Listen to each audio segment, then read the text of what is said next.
guys, welcome back to my YouTube channel. This is me Muhammad Asnan and welcome back to another video. So in our today's video we're going to talk about ionic bonding, and this is the episode number 4 of chemistry series. Make sure you follow this series throughout. So let's start by an introduction of our today's topic. So as we talked about in the last video, that while bonding means when an atom combines with another atom, the octet of an atom needs to be complete, means the valence shell needs to be complete. So metals lose electrons and non-metals gain electrons from the valence shell so that they can complete their octets. Ionic bonding occurs between a metal and a non-metal. There is always strong electrostatic forces of attraction between two oppositely charged ions. So metals become positively charged and non-metals become negatively charged. So there are strong electrostatic forces of attraction between them.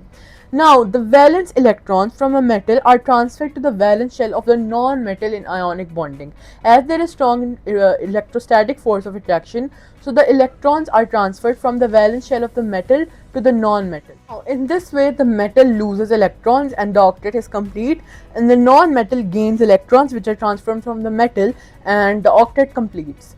Now, the best example of ionic compound is sodium chloride, which is the table salt we use every day. Now let's move on to example of sodium chloride, NaCl. Now this is a sodium atom. As you can see, it has one valence electron as it is in group 1. So it loses to complete the octet by transferring that one electron to chlorine. Chlorine on the other hand has 7 valence electrons and it needs one more to complete its octet. So the electron which sodium has, one electron, will be transferred to chlorine to complete the octet of both. Now sodium's octet will also be complete and chlorine's octet will also be complete. Now there are dot and cross diagrams to show ionic bonding, in which dot represents the electrons of one atom and cross represents the electrons of another atom. In this image, as you can see, for example, there are different colors used to represent electrons from different atoms. As you can see, the one electron colored red is being transferred to chlorine, which has the green electrons, and this diagram then completes to this one, in which now sodium has become positively charged ion with a charge of +1, so there is a plus written and we don't usually write 1, and chlorine, which has become negatively charged, has also a charge of -1, so it is written minus, and the electrons are presented in the valence shells. Now let's move on to another example of magnesium oxide, where magnesium combines with oxygen. So as you can see in this image, magnesium has 2 electrons in its valence shell and oxygen needs 2 electrons to complete its octet. So those 2 electrons from magnesium are transferred to oxygen, and then magnesium loses 2 electrons, so become a positively charged ion with the charge of 2 plus, and oxygen gains the electrons and becomes a negatively charged ion with the charge of 2 minus. Now let's move on to another example of calcium chloride, which has a totally different case. In this one, as you can see, that calcium has 2 valence electrons and those electrons are to be transferred to chlorine, but chlorine only needs 1 electron to complete its octet. So here what will happen is that the 2 electrons from calcium will be transferred to 2 different chlorine atoms in order to complete the octet. So 2 chlorine atoms and 1 calcium atom will be required, as you can see in this dot and cross diagram.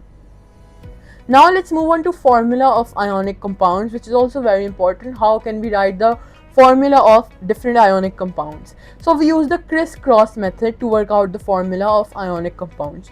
For this we need to know the charge of the 2 atoms, the metal and the non-metal. Example, magnesium oxide means magnesium and oxygen. Now magnesium is in group 2, so we know that the charge will be +2. Oxygen is in group 6, so we know that the charge will be -2. Now we must crisscross the valencies of both and write them as a subscript, means write them down. So here's how we will do it. The charge of magnesium is 2 plus and charge of oxygen is 2 minus, and when the charges will get crisscrossed, they will be written as the subscript. So the formula will be Mg2O2. But since the charges are the same, they will cancel out each other, and the final formula for magnesium oxide will be MgO. Now let's move on to another example of the formula of calcium chloride. Calcium we know is Ca with a charge of +2, as it is in group 2, whereas chlorine is Cl with a charge of -1 as it is in group 7. Now the charge of calcium, which is +2, will go to chlorine, and chlorine will become Cl2, whereas chlorine has the charge of -1 and it will go to calcium. So the final formula for calcium chloride will be CaCl2. Now let's discuss the properties of ionic compounds. So when ionic compounds are formed, they have very high melting and boiling points. This is because there are strong electrostatic forces of attraction, as I told you. So a very high energy is required to overcome these forces while melting or boiling them. So hence they have high melting and boiling points. Secondly, ionic compounds are crystalline. This means they have a regular pattern, a giant lattice structure, and they are mostly crystal. And then ionic crystals are also brittle, means they can shatter into pieces. Ionic substances are soluble in water and organic substances. This means they can dissolve in water as well as organic substances. Ionic compounds do not conduct electricity. The reason is because when they are solid, the ions in ionic compounds are fixed and they cannot move or carry electrical charge. So they cannot conduct electricity. However, when molten, they can conduct electricity because the ions become free to move and they can carry electrical charge. Now let's move on to the key summary of our today's video.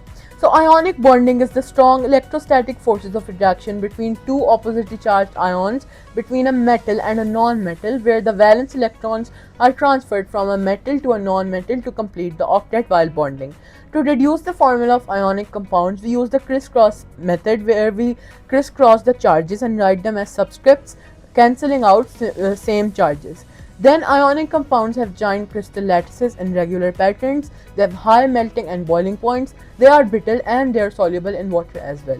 Now this was all about our today's video. I hope so that you find this video fun and factual. If you did so, then don't forget to like it, subscribe my channel so that you can get further videos, and also don't forget to share this video with your family and friends. Thanks for watching.